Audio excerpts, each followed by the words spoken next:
D'abord la revue de presse et à la une justement du Figaro. La colère des policiers dont nous vous avons parlé dans nos journaux ce matin sur Europe 1. Ce vent de colère dans la police pour dénoncer les violences dont ils sont victimes et les insuffisances aussi de la réponse pénale. Et c'est vous qui signez ce matin l'édito de Une. Vous nous rappelez que l'insécurité fut au cœur de la présidentielle de 2002, celle qui a vu Jean-Marie Le Pen se qualifier au second tour.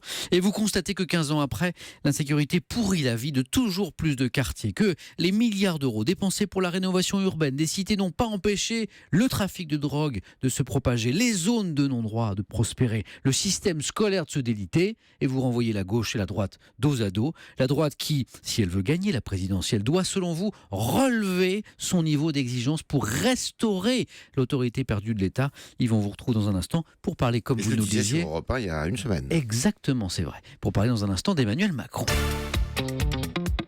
Le visage de Flavie Flament, à la une du Parisien aujourd'hui en France, en racontant avoir été violée à 13 ans par un célèbre photographe. L'animatrice veut relancer le débat sur la prescription des crimes sexuels sur mineurs. Un célèbre photographe dont elle ne veut pas prononcer le nom car le crime est prescrit. Elle craint donc d'être attaquée en diffamation.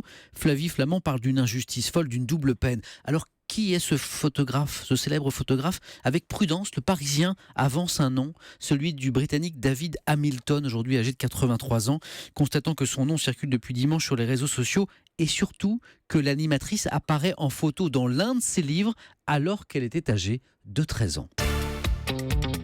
Et puis d'enfance, il est encore question dans La Croix. Je vous invite à lire cet intéressant dossier sur la dépression qui touche aussi les enfants. 2 à 3% des enfants en France, par exemple. Un phénomène méconnu sur lequel peu de chercheurs se sont penchés. Mais cela est en train de changer. Alors, comment un enfant peut-il sombrer lui aussi dans le mal-être? Eh bien, un pédopsychiatre explique dans le journal, l'enfant est comme une éponge. Il absorbe tous les messages, toutes les émotions, même quand elles ne sont pas verbales. Des pressions scolaires, sociales, familiales peuvent lui rendre ainsi la vie impossible.